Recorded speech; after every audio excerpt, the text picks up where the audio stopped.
Pai do Senhor, meus amados irmãos, Deus abençoe a vida de vocês.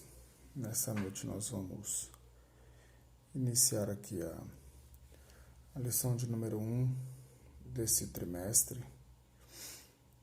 que está a Carta aos Efésios. Nós vamos estudar a Carta aos Efésios.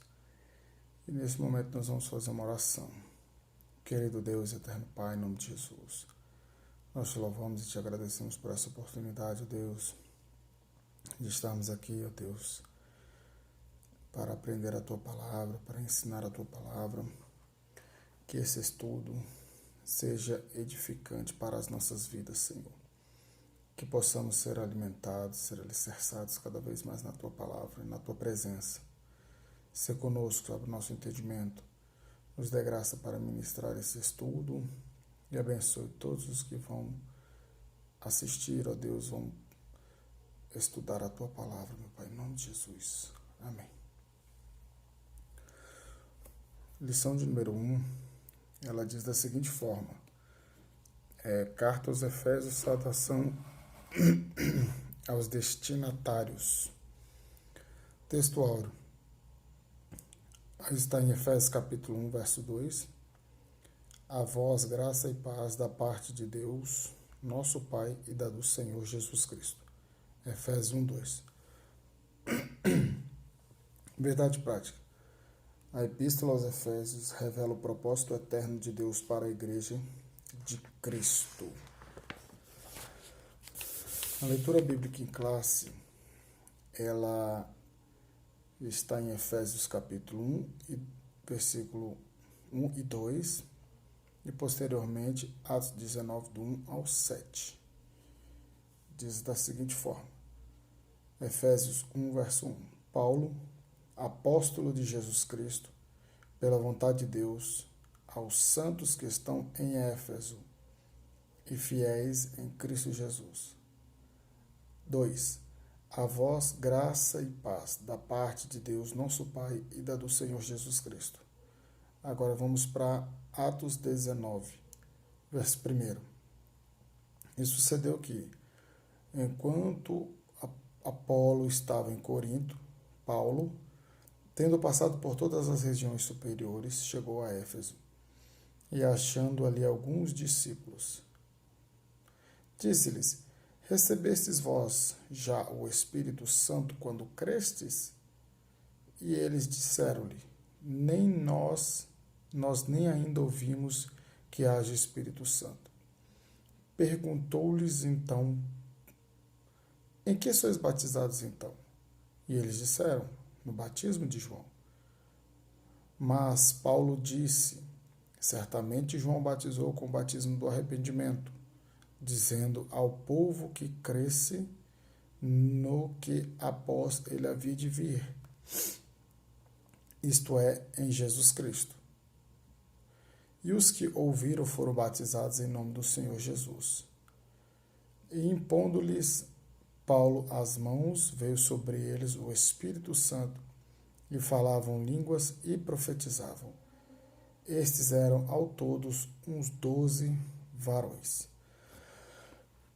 Então aqui nós lemos Efésios capítulo 1, versículo do 1 ao 2, e Atos 19, do 1 ao 7, que trata basicamente do trabalho do apóstolo ali na região de Éfeso. E o objetivo geral dessa lição ela é mostrar o propósito divino na Epístola aos Efésios, e o específico é apresentar a autoria e data da Epístola, identificar para quem foi dirigida a Epístola aos Efésios e explicar o propósito da escrita e a mensagem contida na Epístola. Então, nesse primeiro momento, ele vai situar a gente nesse estudo desse trimestre, né, sobre a carta de Paulo aos Efésios. Então, nesse primeiro momento, é só um panorama geral para podermos compreender o contexto do restante dos ensinamentos que tem nessa epístola aos Efésios. E aqui nós vemos que a autoria e data, né, o tópico 1 e o número 1 aqui diz assim: autoria. Conforme o costume da época, o autor inicia a carta declarando sua identidade a Paulo, apóstolo de Jesus Cristo. O livro de Atos menciona que ele se chamava Saulo, nome hebraico, mas que também era conhecido como Paulo, Atos 13:9.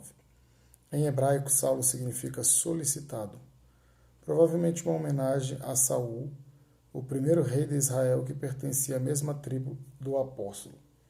Já Paulo significa pequeno, era o seu nome romano, Atos 22 e 25, verso 25. A autoria, como o próprio apóstolo já se apresenta nessa epístola, nessa carta, ele diz Paulo, apóstolo de Jesus Cristo. E aqui há um dado interessante que o autor fala sobre Saulo, o nome hebraico, e Paulo, o seu nome romano. O que acontece? Há muitos que ensinam que Saulo, depois foi chamado de Paulo, ele se encontrou com Jesus, depois foi chamado de Paulo e teve o seu nome mudado. Muitos pregam sobre mudanças de nome que ocorrem na Bíblia Sagrada e citam essa questão do apóstolo Paulo. Só que nesse caso em específico, a gente observa, irmãos, que ele tinha uma dupla cidadania. Ele era um cidadão romano também. E essa cidadania romana foi através da sua família, através do seu pai, que adquiriu essa cidadania romana. Então, como ele vai ministrar nas regiões dos gentios, ou seja, dos povos que não israelitas, o que acontece? Ele passa a utilizar o seu nome romano, como uma forma assim de, eu creio, para abrir as portas, para melhor exercer o seu ministério, ele adota esse seu nome romano.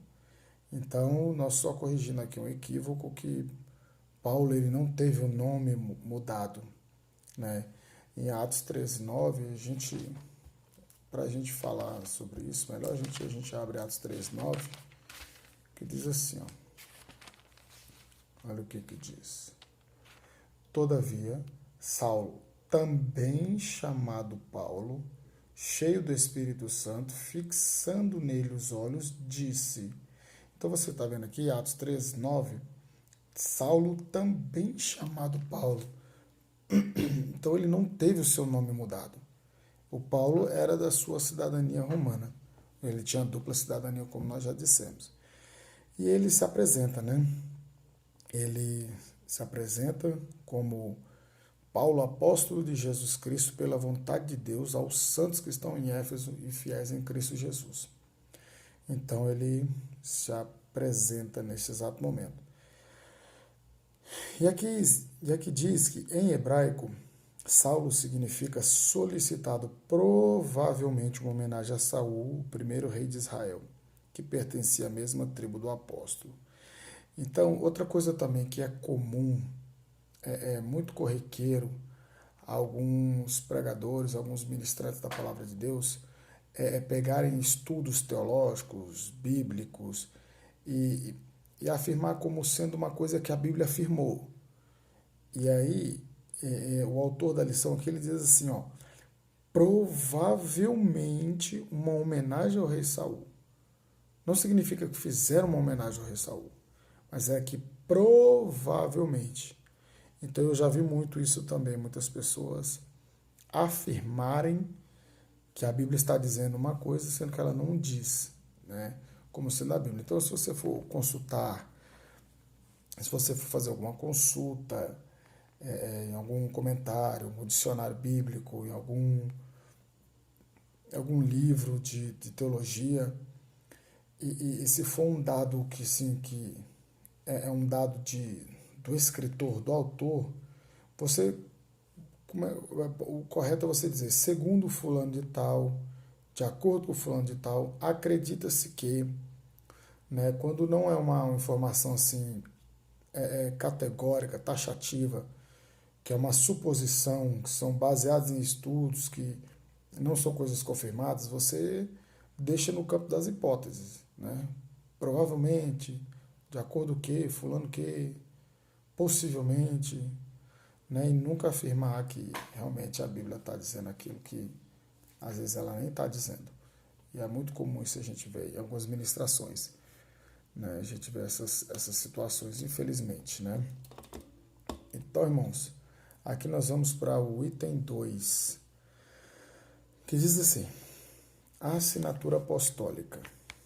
Nas 13 cartas de sua autoria, o apóstolo se identifica como Paulo, nunca como Saulo, provavelmente por considerar o nome mais apropriado para evangelizar o mundo gentílico.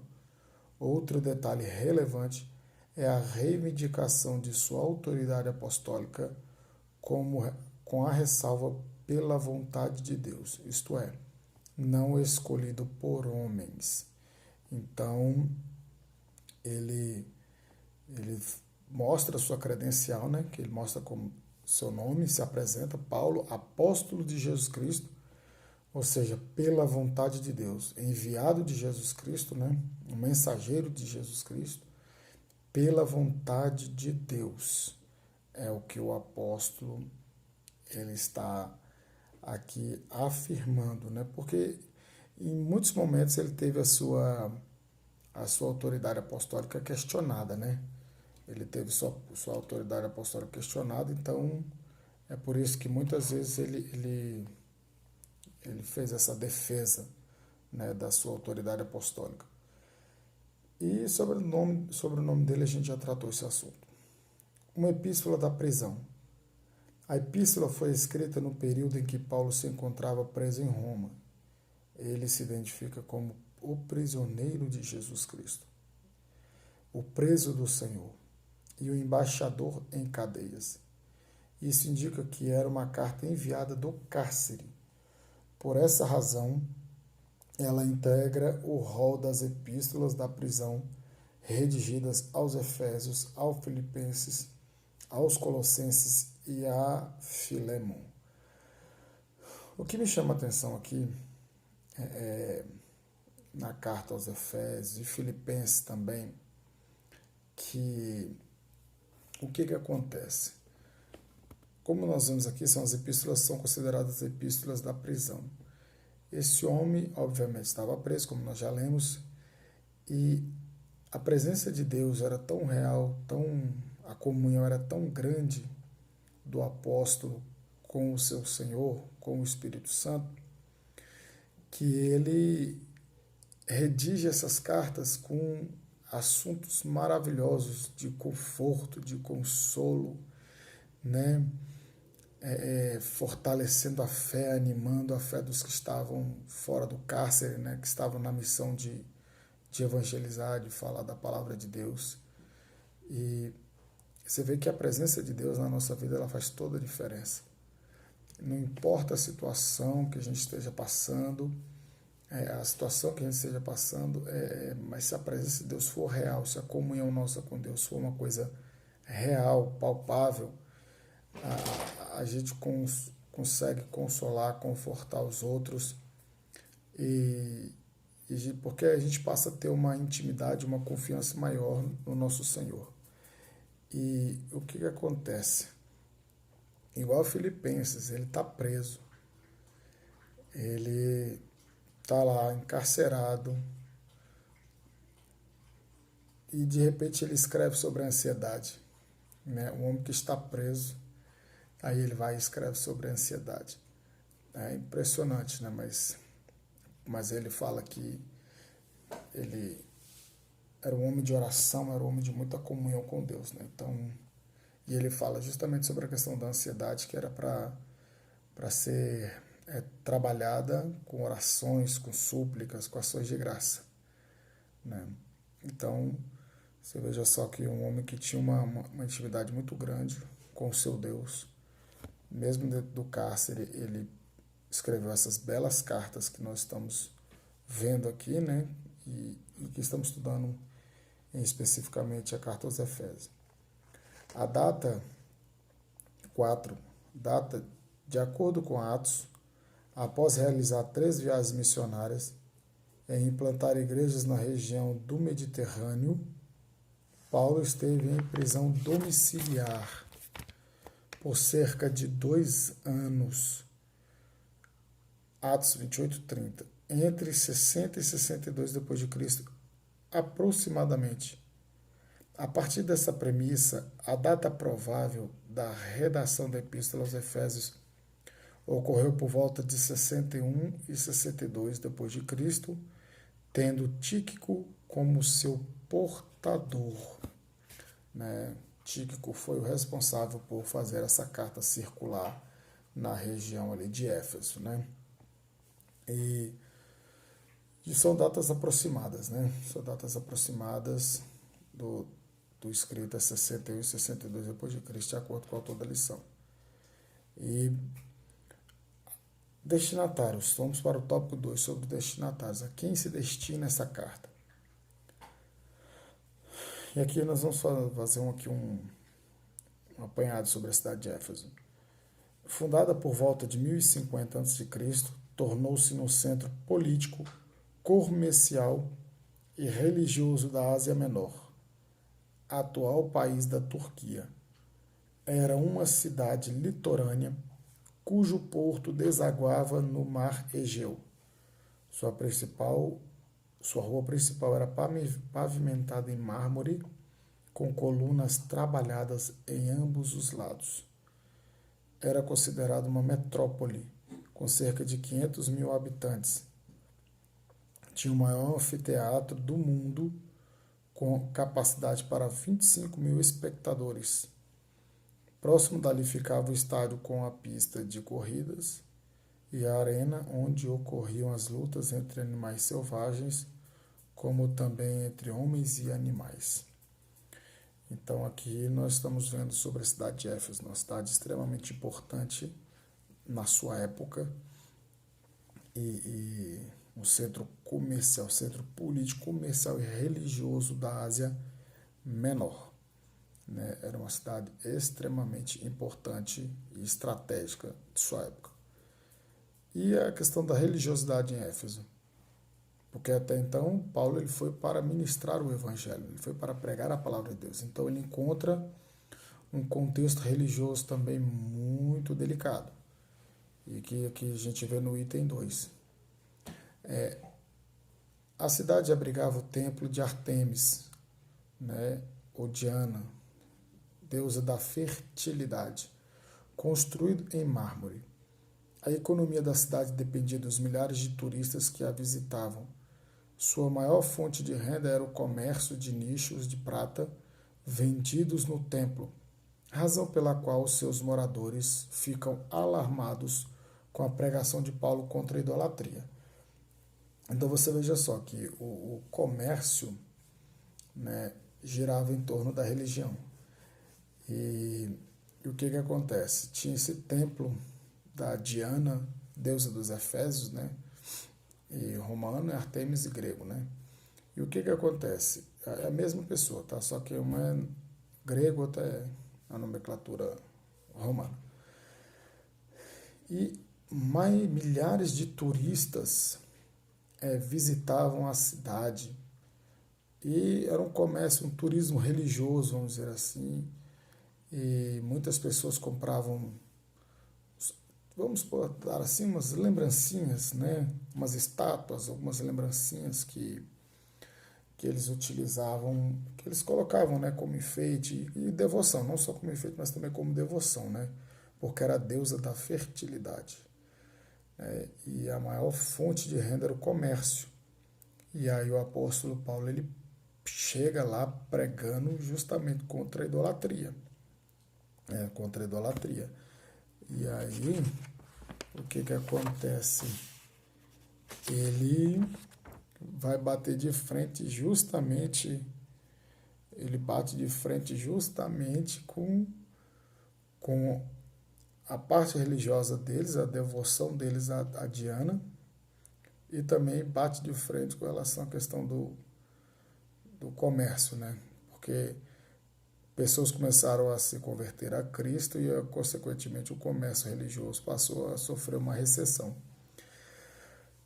E eu quero abrir um parênteses aqui, irmãos, sobre a questão da idolatria, que Paulo ele pregou contra a idolatria, e eu tenho observado muito nesses últimos dias em relação à questão da nossa política aqui no Brasil.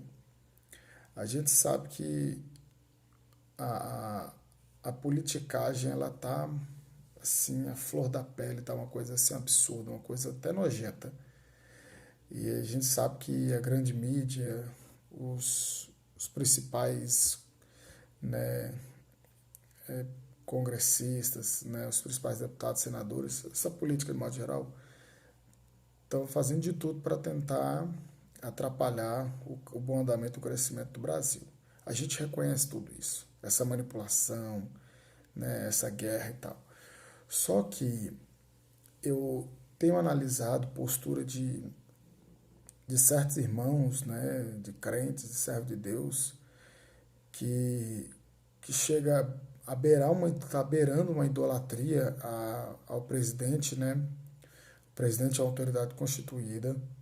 Eu votei no presidente Bolsonaro, votei nele, mas eu não concordo tudo com o que ele diz. Eu acho que tem hora que ele é muito inconsequente com as palavras, às vezes ele não sabe medir a palavra, mas é o jeito dele.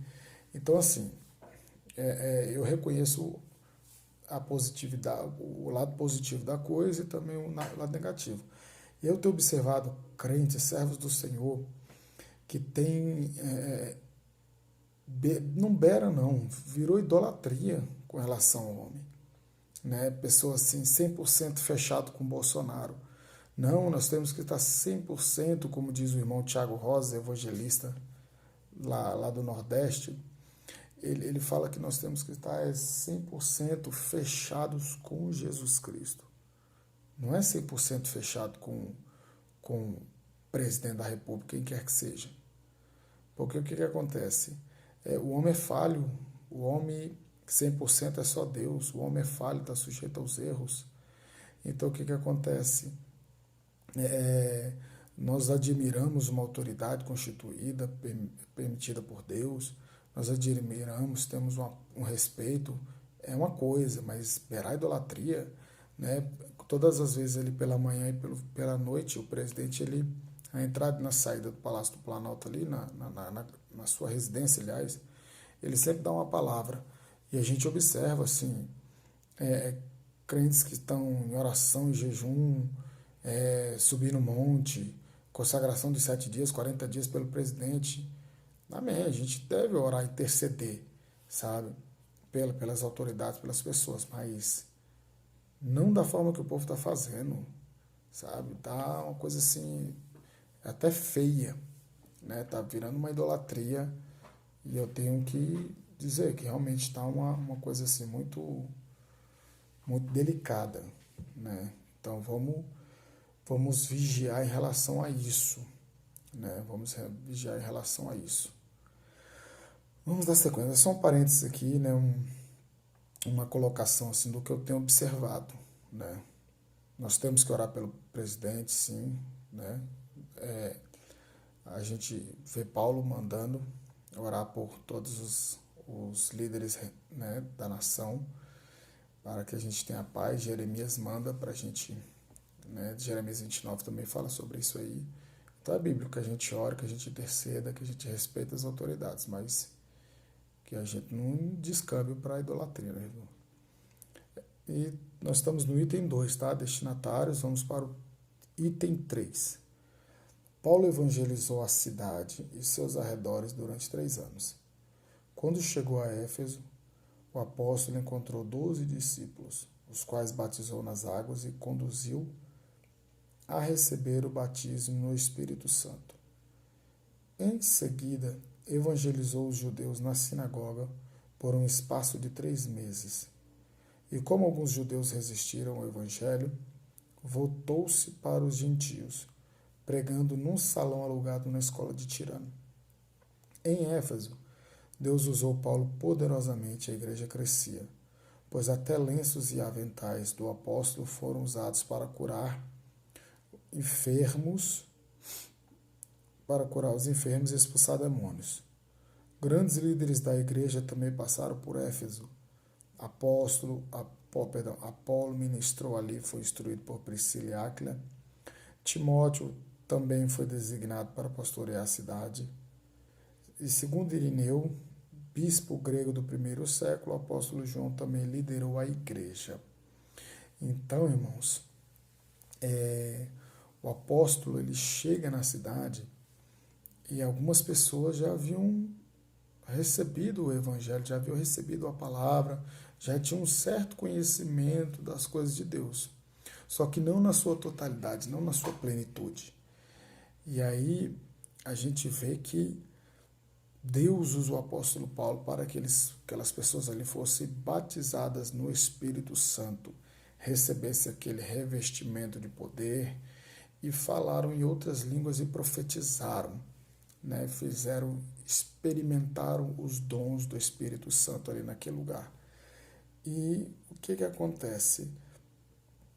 Paulo, geralmente pregava na região, pregava aos judeus, depois ia para os gentios, né, como costume. E aqui há um detalhe que fala que Deus usou poderosamente Paulo, de tal forma que até os lenços e aventais dos apóstolos foram usados para curar os enfermos e expulsar demônios. Deus era na vida de Paulo. Deus usava muito o apóstolo Paulo, mas era Deus quem fazia o milagre. E o que acontece? Numa situação específica aqui, os lenços e aventais, né, foram usados, Deus usou para que as pessoas fossem curadas de suas enfermidades e fossem libertas dos demônios. Só que aqui Paulo ele não afirma uma doutrina. O Lucas, né, ele não bota aqui como uma doutrina. Paulo, em hora nenhuma nas suas cartas, ele afirma que isso era uma doutrina. E esse é o grande perigo que a gente vê nas nossas igrejas, algumas igrejas pentecostais, que, por exemplo, passa a introduzir objetos, né? Tem muitas igrejas que estão introduzindo objetos e atribuindo poder àquele objeto, né? A questão de lenços, de aventais, né? Aquelas coisas os objetos, né? Que as pessoas falam que são consagrados e bota dentro de casa para poder ter algum efeito, né, mágico, misterioso da parte de Deus. Então o que acontece? Aqui era uma experiência de Paulo com Deus. E nesse exato momento específico, Deus quis agir dessa maneira. E Deus ele age do jeito que ele quer, da forma que ele quer. A gente não pode desmerecer e nem diminuir o poder de Deus e nem ser incrédulo. Mas eu não posso pegar disso aqui, de uma experiência pessoal, de uma situação pontual, e fazer uma doutrina na igreja. Que todos na igreja vão ter que fazer assim, que todos têm que fazer assim. Não é assim que funciona, sabe? A sua experiência com Deus, a sua particularidade com Deus, é você e Deus, não é doutrina para a igreja. Doutrina para a igreja é o que está na Bíblia Sagrada, né? É o que foi determinado, os mandamentos, né, que está aqui nas epístolas, né, nas cartas, no Novo Testamento aqui, e no Antigo Testamento, obviamente, mas a gente vê mais especificamente assim uma institucionalização, uma organização da igreja nas epístolas de Paulo e nas epístolas dos apóstolos aqui, de João e de Pedro. Então, eu não posso pegar disso aqui, não, toda vez eu vou ter que ter um lenço. Não, mas eu tenho que ver um avental, tem que ter alguma coisa. Não, eu tenho que pregar com um saco de pano, porque se eu pregar com saco de pano vai ter um efeito mais, né, vai ter um efeito mais impactante. Não, irmãos, não é assim que funciona. A palavra de Deus ela tem que ser pregada na sua plenitude e tem que ser pregada de uma forma coerente, de uma forma, né, equilibrada, bíblica e teologicamente falando. Nunca deixando o poder de Deus para trás. Isso fique claro. Mas não com invencionices que não agregam em nada e só trazem escândalo para o povo evangélico, né? Então, é isso aqui que chama a atenção da gente. Vamos lá para o item 4. Nós estamos no tópico 2, item 4. Saudação epistolar. A saudação é a mais breve dentre todos os escritos de Paulo. Ele se dirige aos santos e fiéis em Cristo Jesus, isto é, aqueles que foram separados e consagrados para ser a propriedade exclusiva de Deus. Paulo os cumprimenta com as palavras graça e paz, uma expressão que lembra o favor gratuito e merecido de Deus. Quanto aos destinatários, a maioria dos intérpretes considera que a epístola era uma carta circular destinada aos cristãos de maioria gentílica das muitas igrejas da Ásia, provenientes de Éfeso, a metrópole mais importante daquela região. Então, os estudiosos dizem que ela foi uma carta circular, que ela passou por várias regiões ali, né, das igrejas da Ásia, e aí que a gente observa isso aqui, né? Fica bem claro e evidente aqui na lição. Vamos aqui dar sequência. E fala assim, ó, só um instante. Aos cristãos de maioria gentílica, tá? Os gentios são os não-judeus. Eram aqueles que eram considerados assim, que não era da linhagem de Israel, né? Então, gentios geralmente são os não-judeus, tá? Pra gente ficar bem claro aqui. Nós vamos para o tópico 3. O propósito e a mensagem. 1. O propósito. Aparentemente, a epístola não aborda nenhum problema específico como em outras de Paulo. Porém, nos capítulos iniciais da carta, percebemos algumas ênfases que sinalizam a solução de certas questões. Por exemplo, havia novos convertidos que vinham do mundo helênico, que é o mundo grego, né?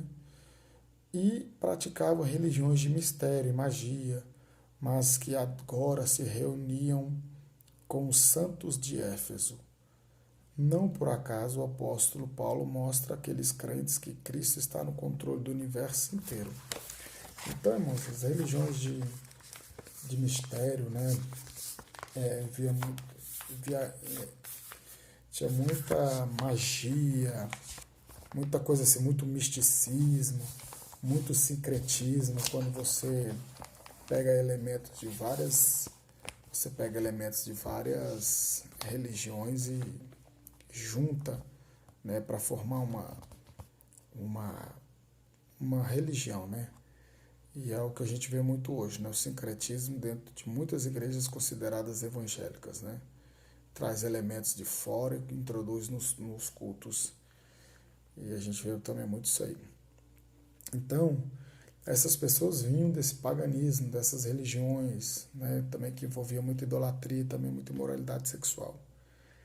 E aí agora Paulo precisa doutrinar essas pessoas, discipular essas pessoas, né? E ele fala que Cristo está no controle do universo, né? E ele cita aqui Efésios capítulo 1, do 20 ao 22. Dando sequência aqui ó, na lição, também é possível perceber outro tipo de ênfase do apóstolo. O passado daqueles cristãos era marcado pela imoralidade e bebedeiras, mas uma vez salvos pela graça, eles deveriam adotar um novo estilo de vida em Cristo. Então a gente observa, aqui ele cita Efésios capítulo 2, do versículo 1 ao 10, que antes nós éramos filhos da ira, com a mente entenebrecida, ou seja, com a mente em trevas. Nós éramos filhos da ira, filhos do diabo, e nós, por causa da nossa iniquidade, a gente estava morto nos nossos delitos, nos nossos pecados, né? E através de Cristo a gente é vivificado, ou seja, a gente torna a ter vida novamente através de Cristo. Então, nós estamos vendo aqui o propósito e a mensagem. Aí, ele também diz assim, ó, dos versículos 2, do 11 ao 18, destaca-se ainda uma preocupação com a unidade e a paz entre judeus e gentios cristãos, enfatizada pelo plano universal da redenção para ambos. Então o apóstolo Paulo ele fala sobre a queda da barreira da inimizade, né? E provavelmente ele tinha em mente o templo, que tinha a parte dos gentios, né? Tinha uma barreira, e aí ele tem isso em mente, né? Alguns estudiosos acreditam que ele tinha em mente isso aí, que através de Jesus Cristo, que Jesus fez na cruz do Calvário, ele destrói essa barreira e todos se tornam um em Cristo Jesus, né?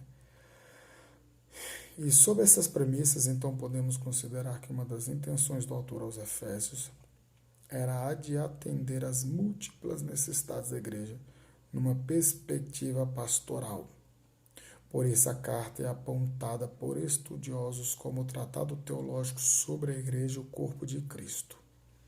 Irmãos, eu estou falando um pouco mais baixo assim, porque eu estou gravando essa aula aqui já bem tarde da noite, né? Então a gente está moderando um pouco aqui no tom de voz. Nós vamos dar sequência aqui. 2. A mensagem. A mensagem de Efésios gira em torno de duas temáticas. Jesus Cristo, aqui ele botou a cabeça, né? Mas eu vou seguir o versículo bíblico que diz o cabeça. A igreja, o corpo. Assim podemos classificar os desdobramentos desses assuntos nos seguintes eixos temáticos. Então, a carta aos Efésios, a mensagem da carta aos Efésios, ela segue um eixo, né? São vários assuntos. Então, os temas são os seguintes: consumação do plano eterno de Deus na pessoa de Jesus Cristo, Efésios 1, 3 ao 5.